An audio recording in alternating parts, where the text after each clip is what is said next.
a couple of years ago, I left my office job. I decided to become the apprentice grower at this community farm. Everything's been going really well. I've been learning loads, and the project as a whole has been really growing and improving all the time. But we've come across a real big problem. Our tenancy's run out, and we're going to have to find a new place to carry on the farming. So we're a reasonably small CSA, that's a community-supported agricultural project. And we've been on this site now for about 6 years. We've been given notice, so we've got about a year, just over a year left now before we have to be off the site. We're searching for some new land every which way we can think of. Because, you know, in this area, land is at such a high premium for housing, and if it's not used for building on, somebody will put their horses on it. How would you go about looking for land? How do you what? Sorry, I didn't hear.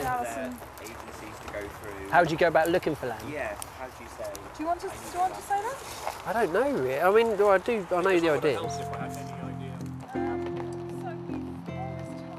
Sure, there's land all around us, but until you need it, you don't realise how difficult it is to access, especially for ecological farming.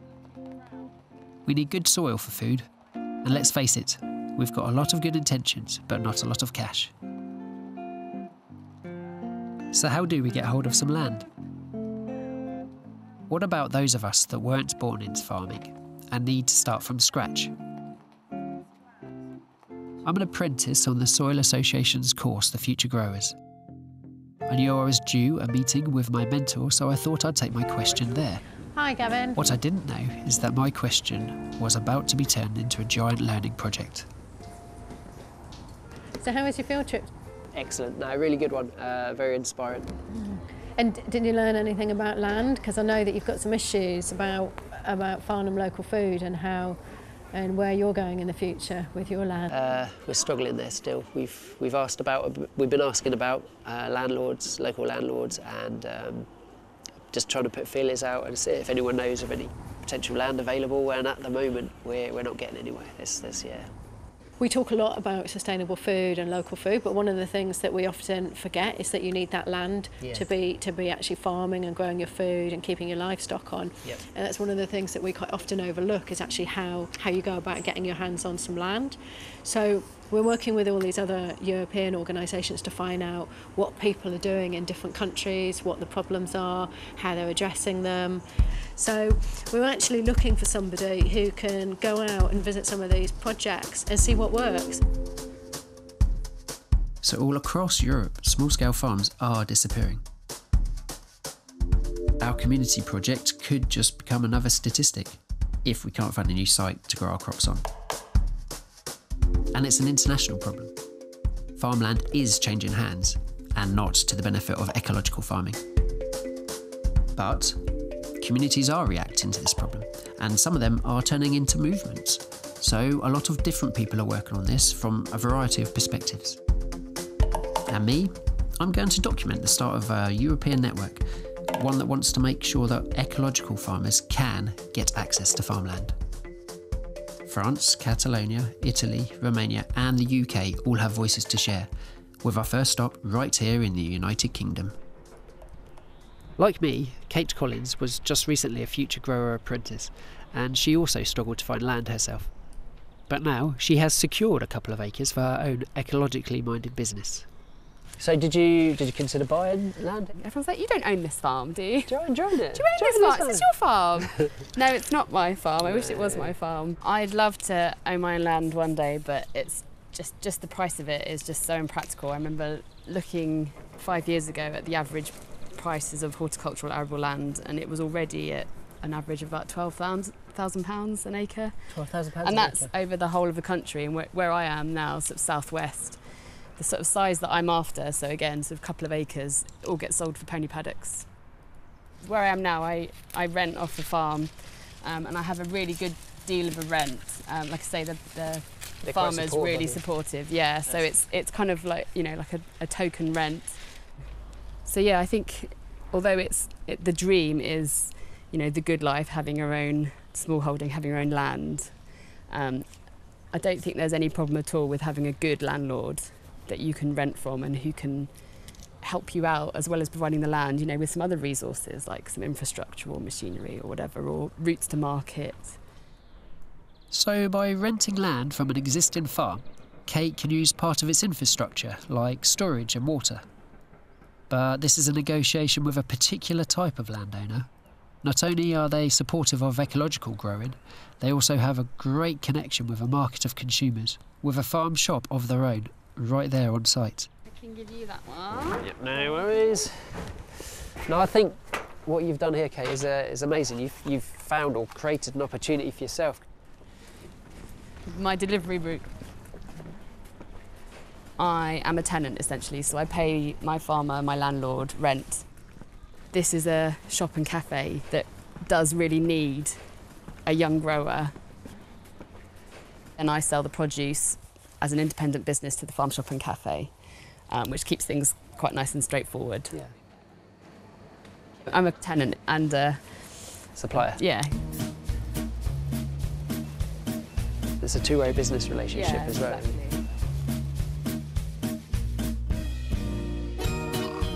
In the UK, we have an unregulated land market.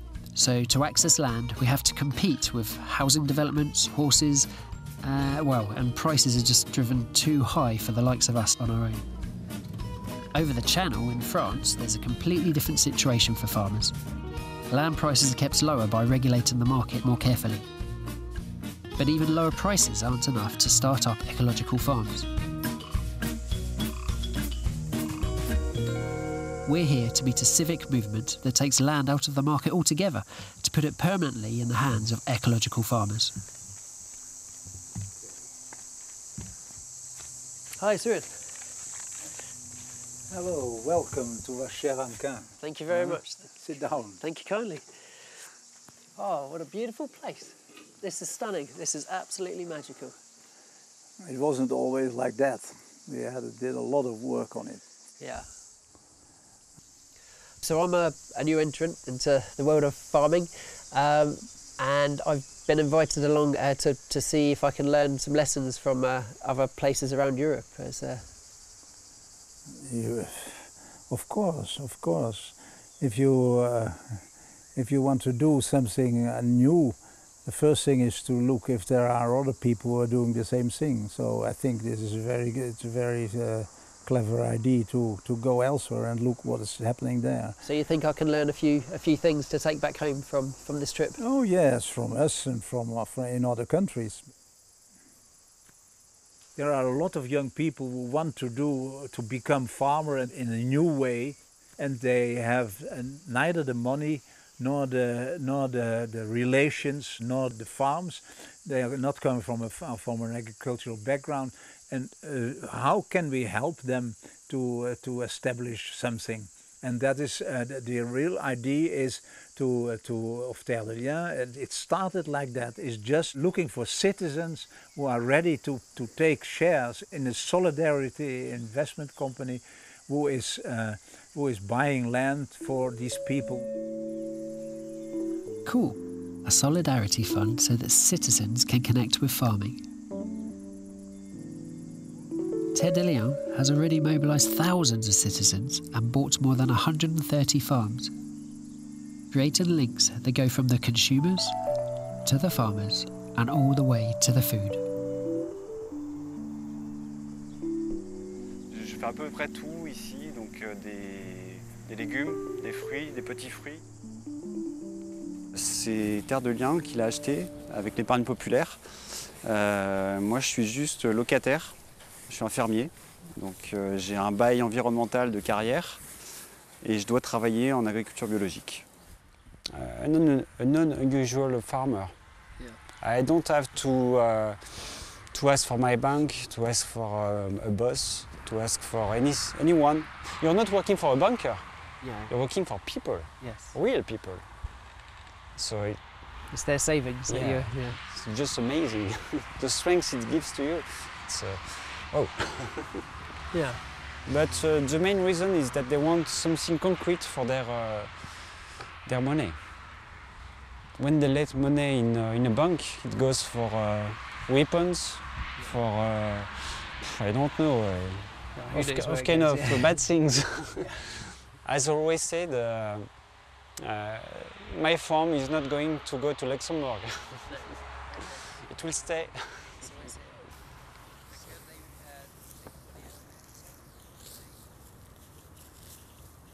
How old are you? I'm 38 years old now. Okay.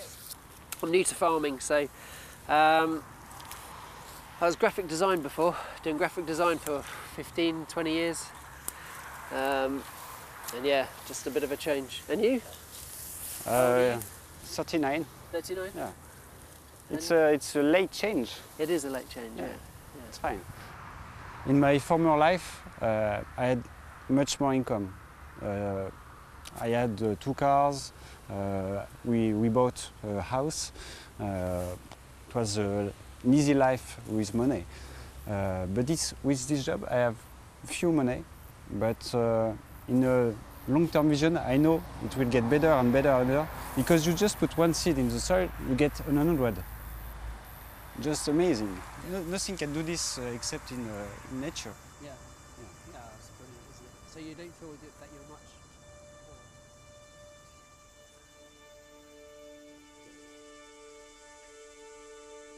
And to think that this land was about to be sold for housing development before Christophe stepped in. And now, with the support of Ted Illia, he's an ecological farmer with a permanent tenancy. Compared to back home where, well, we've lost our farm, haven't we? How can 2 neighbouring countries have such different views on farming? I talked to George Monbiot, the writer on ecological issues, about our disconnection from the land. He explained how, over time, land ownership has been concentrated into fewer and fewer hands. One of the reasons why historically France had so much higher food quality and much better nutritional rates than the rest of it than the UK was that France had its revolution at the same time as we had our enclosure movement. And their revolution was followed by land reform. Our enclosure movement caused the opposite effect, this massive land concentration. The people in this country all got crowded into the cities. Britain was the first largely urbanised nation on earth, where more than 50% of the population were living in cities.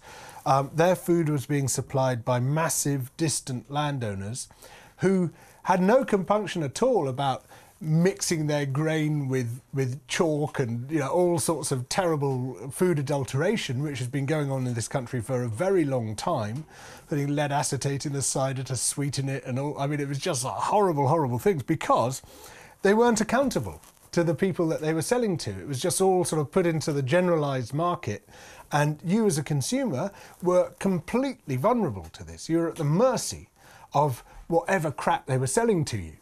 Well, when in France, by contrast, you had these very distinctive local food cultures. You had very high standards of growing, high standards of cooking and all the rest of it because people were connected to that. You had accountability between the sellers and their customers. And when you break that link through the consolidation of land ownership and the pushing out of the people who were on the land and the concentration of the population into a few big cities, which is what we had in the 19th century, then you have all sorts of knock-on effects, many of which lead to malnutrition, both undernourishment and obesity, which we're still suffering from today. It's why Britain still has massive problems with these issues. This is a historical hangover of the enclosure movement, and the enclosure movement is still continuing in this country through the consolidation of land. So people like you who are trying to reforge the links between production and consumption, trying to rebuild a local market, you're swimming against the tide here. You're really struggling against 200 years of history, which has been all about breaking those links, all about shutting people like you out of the market, shutting the customers out of the production chain and making us subservient to this transnational corporations who are feeding us rubbish. But onwards and upwards, on our journey across France and into the Catalonian Pyrenees, where the ancient tradition of shepherding is disappearing. It's happening all across Europe. Farmers grow old with their children not following in their footsteps. That's literally thousands of years of tradition that could die with them. To keep the heritage alive, Ruban's, a shepherding school, is making the tradition available to people like Anna, who isn't from a farming background but wants to do the job. Que yo no sabía nada de ovejas, no tenía tierras, no tenía nada, completamente nada, y ha sido empezar de cero. Fui a la escuela de pastores, hice 4 meses de práctica, entonces cuando yo me sentí preparada fue cuando yo empecé con lo mío. He sacrificado, pero es lo que me llena realmente. But passing on the skills simply isn't enough for the new shepherds if they don't have land for their sheep as well. So Ruban's is forging links between the generations to help new shepherds access land. What happens here usually is when one farmer retires, the farmer neighbor takes this land, rent this land. So the next door neighbour would so grow. What is happening? Yes, it's the same situation around the world, no? Yes, exactly. And what would you like to? What sort of sizes do you think is a more healthy way of farming sheep here? For us, the projects that are linked to the organic production, having to account the improvement of the land and also to achieve the financial viability. The place that we are now is an example of what we are doing, of this work of finding land. In this case, the farmer wants to be retired, and he wants to give the opportunity to a young person to manage this space, to manage their flock. And that means a farm succession between a farmer that is going to be retired, and in this case, ex-students of the School of Shepherds, Laura. Laura will be the farmer, will be the peasant, and we are going to take part in it, managing the commercialization. So you will be helping her with the actual business side of things, as opposed, so she can concentrate on being a shepherd and being a farmer. Hay dos tipos grandes de problemas para mí. Uno, los evidentes, ¿no? El acceso a la tierra, las infraestructuras que necesitas, que requiere de mucha inversión económica. Esto por un lado. Luego, por otro, el poder aprender las cosas que necesitas para vivir del día a día del campo y demostrar constantemente casi que puedes valer para hacer lo que ellos hacen diariamente, aunque no hayas nacido o no tengas vínculos con el sector. Si ponen toda la fuerza del mundo, puede desarrollar lo mismo que yo hago, lo mismo. Claro, a cabo de un tiempo, no el primer día. No, eso es lógico. Tiene que estar uno al lado y apoyándolo y día a día como lo tiene que hacer. Más o menos, porque ya estoy convencido que muchas cosas que yo hago ella no lo hará. Y yo lo voy a respetar.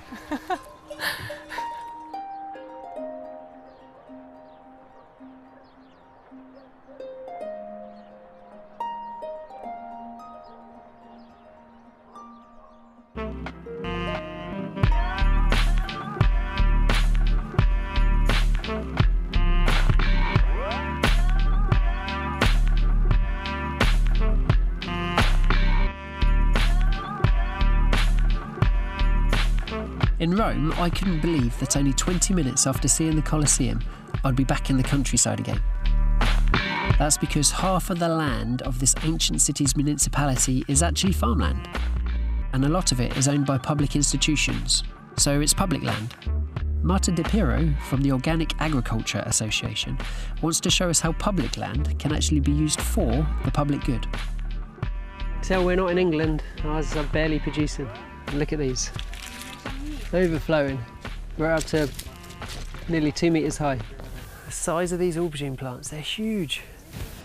Look at all this produce. Super fresh. It's still got zucchinis with the flower heads on, or courgettes as we say in England. Some funky looking ones as well. And it's all produced just a few metres from here. So public land should be used to do the best of the farming that you can have at the moment. The best of the public? The best of the public, yeah. So organic, sustainable, social farming, farming should employ people with solar energy, direct marketing. It all sounded too easy. I didn't think most governments would simply be granting new farmers access to public land. I was right. They squatted it. In the 70s in Italy, there was a movement of access to land. A group of people decided to preserve the land from urbanization. They arrived on the land, they broke the chain and they squatted. And from the first day, with the help of a neighbor farmer, they started farming. They're still doing it on public land after 38 years. Bisognerebbe mettere nelle condizioni coloro che hanno la terra e non la usano e coloro che non hanno la terra e vorrebbero usarla di poterlo fare.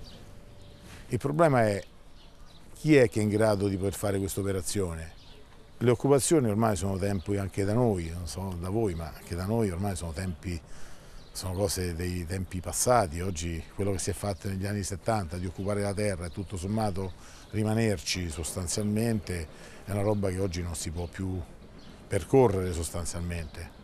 E quindi esiste la necessità di trovare una strada, una forma alternativa. And searching for alternative paths to public land is exactly what Marta's generation has been doing. It was only a few years ago when the government announced it would sell off a large amount of public land.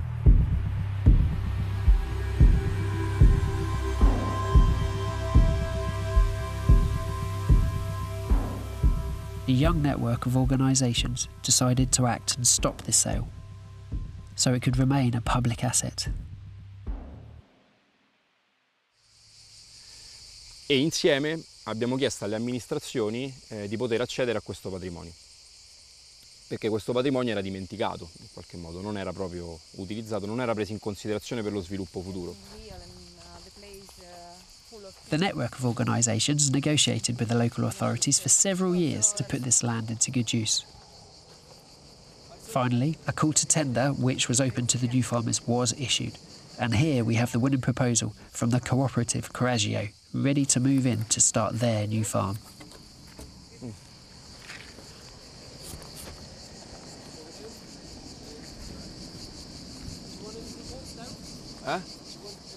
No.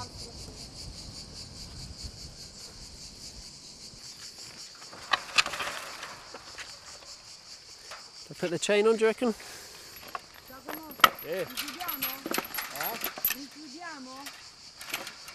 No, lascia aperto. Okay, I'll just hook it. Lovely. It may have taken years of putting pressure on the local authorities, but they have managed to unlock unused public land and put ecological farmers on it. Our journey continues east for one more stop.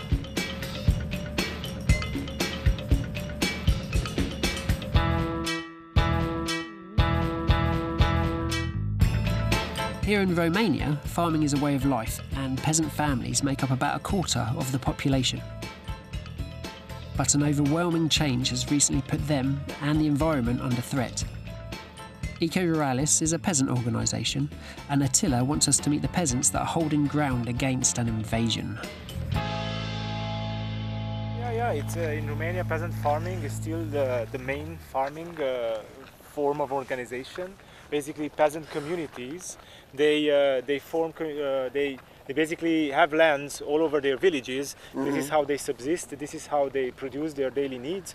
It's very different. Maybe this is from the UK, that Romania has a very large peasant effective. So we have almost 5 million peasants in Romania. Right. Which is basically when Romania got into higher levels, like on the EU, brought this beautiful heritage of these millions of subsistence farmers and semi-subsistence farmers still producing for their own needs and for local markets. So how would you describe a peasant farmer? How does that sound? Buonasera. Buonanotte. Yeah. How would you define a peasant farmer then? It was peasant farmer, if we define it a little bit just dimension-wise, Peasant farming is what you can see like this, basically smaller plots of land owned by farming communities, farming people from the local villages, and basically it's polycultural. So then you have corn, you have barley, you have wheat, you have others. This is outside of the village, and then of course more inside of the village you have the vegetable plot. Peasant farming is a mixed farming. These peasant farmers, with their small plots, together hold an enormous asset. But over the last couple of years, the Romanian land market has been opened up, offering this fertile land for low prices to everyone, including foreign investors, who are rushing in. Yet some farmers, like Dan Chismus, are determined not to sell out, but instead keep the land for food. Ideea este să fie păstrat cât mai mult posibil în contact cu pământul, pentru că tot ce trece prin mâna omului, practic este cu mult mai bun decât ceea ce, să zic, fac mașinile sau chimicalele. Și asta cred că e ideea, să fie păstrată legătura omului cu pământul efectivă. Da, deci problema, uitați-vă la parcelele astea de aici. Deci dacă ar fi să vină un investitor, să zicem, care ar dori să cumpere suprafețe mari de pământ, să zicem, să via aici 500 de hectare sau 300 de hectare și eu nu vreau să vând, de exemplu. Eu n-aș vrea să vând, deși prețul cu care sunt înviați oamenii este atractiv, să zicem, pentru oamenii din zonă. Eu, care aș dori să continui activitatea pe terenul meu, aproape mi-ar fi imposibil, nu? Dacă în jurul meu eu aș rămâne ca o insulă și în jurul meu ar fi cumpărat, să zic, tot pământul de către un investitor. Well, basically big investors from all over Europe coming here right now because financially it's very attractive for them to settle and to either to do farming or just to speculate on the price of the land, which is really, really cheap. And a lot of it is just speculation, you think? It is a large proportion of what's happening in Romania with land, and what is a huge impediment for agroecological farmers who really want to settle and do farming. For them, this is an unfair competition that big investment funds, for instance, big capital, is being poured into this because people bet that in 10 years, the land's price will increase fivefoldedly, 500%. 500%? Yeah. And we have major investors, major banks, and the financial institutions which promise their investors, whoever puts the money on that bank, that I can get you a better revenue than gold. This is how it's being marketed. Romanian land is being marketed and it's like being more profitable than gold right now. It's an asset. Fiecare zi mă întreb dacă merită să mai continui să mergem mai departe, să luptăm, pentru că am senzația de multe ori că războiul este deja câștigat de agrobusiness. Dar din fericire, ceea ce mă face să merg înainte și să gândim pozitiv, este tocmai gândul spre viitor, nu?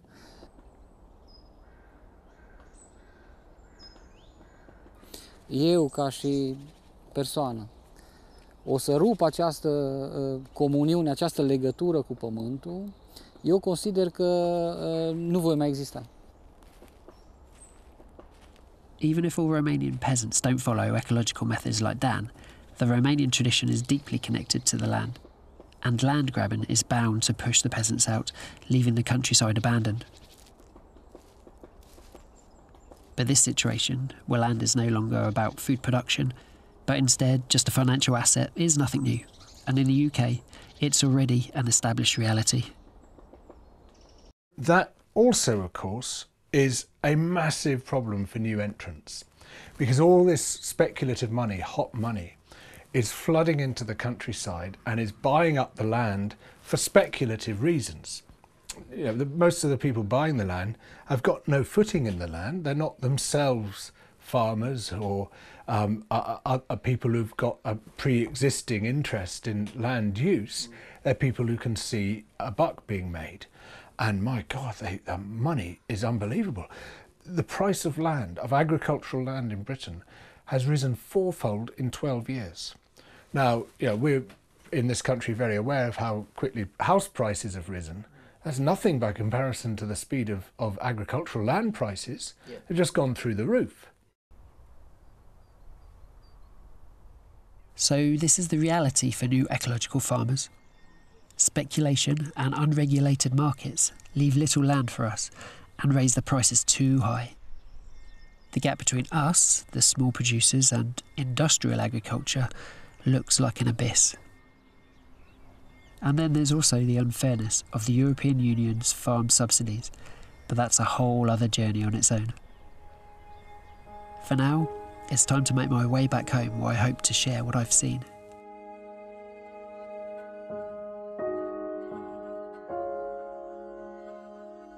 Accessing land can be a labyrinth. Sometimes I get the feeling that in the UK, finding land for ecological farming is a bit like asking for charity.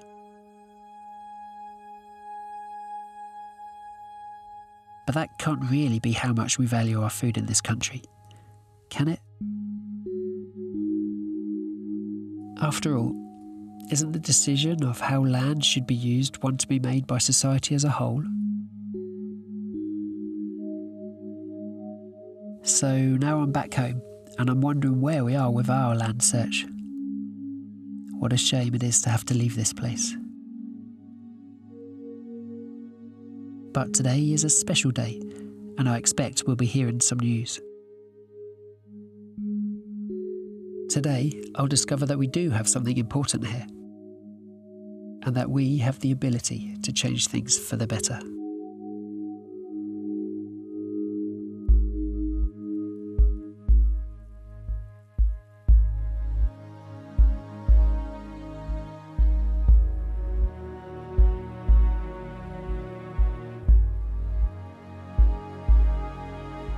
We live in a society which thinks it can plunder the whole world for food from wherever we feel like.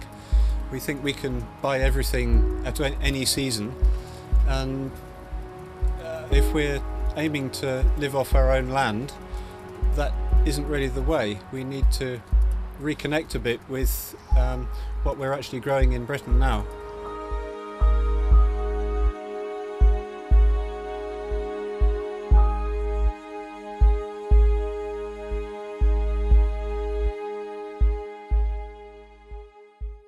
And I'd like to hand over to Alison to update us on the land search. So over to Alison.